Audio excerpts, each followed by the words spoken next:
I want to go across and talk initially about the kind of economic recovery the economic survey is projecting, that India will grow in the year to come at between 8 to 8.5%. Now, this is a little less than what the IMF projected, which was at about 9.2%. So the economic survey's projections are slightly conservative, and this is what's happened over the past few years. So we had a contraction in FY21 of 7.3. FY22, the projection currently, we'll know finally, but the projection currently is for 9.2, and the economic survey projects between 8 and 8.5. Udayan, there's been a lot of talk about the nature of economic recovery. The economic survey talks about a W-shaped recovery. There's also been talk of a K-shaped recovery, with the rich getting richer, the poor getting poorer. What's your reading of the actual kind of economic recovery that we're seeing on the back of this pandemic?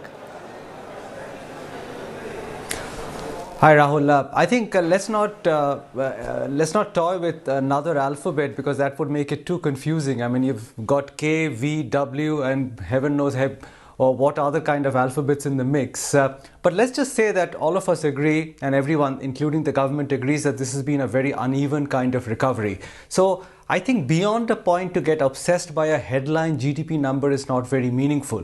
But taking off from what the survey is projecting, I think the projections for the GDP are a bit on the higher side at 8 to 8.5%.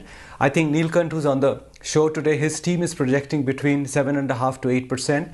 And if you look at the street, even other brokerages like Morgan Stanley and Nomura are talking about 7.8%. So I think the broad consensus among independent thinkers is that GDP growth will probably be somewhere in the 7.7 to 7.9% next year. But what's more important, Rahul, is what is the kind of nominal GDP we get this year? Because last year, because of the kind of bonanza we had on taxes and many other factors, the base effect, etc., we had a nominal GDP growth of 17.5% plus, 17.6%. But I don't think this year we're going to get anywhere close to that. Even if we get a 7.88% GDP growth, we're going to end up at maybe just under 14% nominal growth. And that is very, very crucial in the government's estimates tomorrow on what kind of revenues it is expecting for next year. So I think very uneven recovery, but more than the GDP number itself, what I think all of us need to be figuring out this year is what happens in the interplay between fiscal and monetary policy for growth, supporting growth, and what happens to inflation. Because last year we spoke a lot less about inflation. My gut feeling is that, as the survey suggests, we are going to speak much more about inflation this year. Neelkanth Mishra, the survey assumes that there will be no further pandemic-related economic disruption, a normal monsoon, withdrawal of global liquidity by major banks being orderly, and that there is no major oil price increase. Your sense of the economic recovery that we're actually seeing and what the growth numbers could look like in the year to come? Yeah, so I think that growth can surprise on the upside and quite meaningfully so. And a very important driver of that will be government spending. To give you a number, which is very striking but has been surprisingly ignored by most commentators as well as, unfortunately, the markets, the cash balance that governments hold, that is with the RBI, is now 5.5 lakh crores. At normal times, it should be in the 50-60,000 crore range. So there is 5 lakh crores, there is 2.5% of GDP worth of cash lying with the RBI. This is the governments being unable to spend.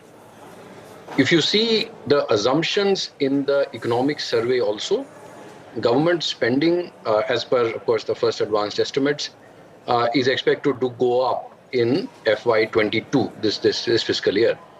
In the first half, it was down 5%. So what it assumes is that there will be a 29% pickup in the second half. And clearly, because of Omicron, so far we haven't seen that. So we did see a slight pickup in October, November, but then it again slowed down. And I think that how the government can accelerate the expenditure of things it has committed to do and it has the cash for.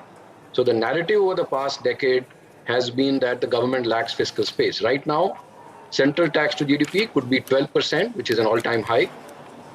The fiscal deficit that the markets are anchored to is a very high level, and the government spending is actually a lot lower. This is not just the center. Actually, the state governments are much more to blame for this. But in aggregate, government final consumption expenditure is actually been a drag on GDP. And I think getting it up and running is going to be very important, because we borne the cost. The bond yields have gone up because the markets are worried about higher fiscal deficits. But the government and the state and central governments are sitting on 2.5% of GDP worth of cash, being unable to spend. Getting it off into the economy is going to be a very major growth catalyst. And I think if we manage it prudently, despite all the headwinds that you mentioned and the economic survey mentions, I think we can do 9 to 10% growth in FY23. Pranjal,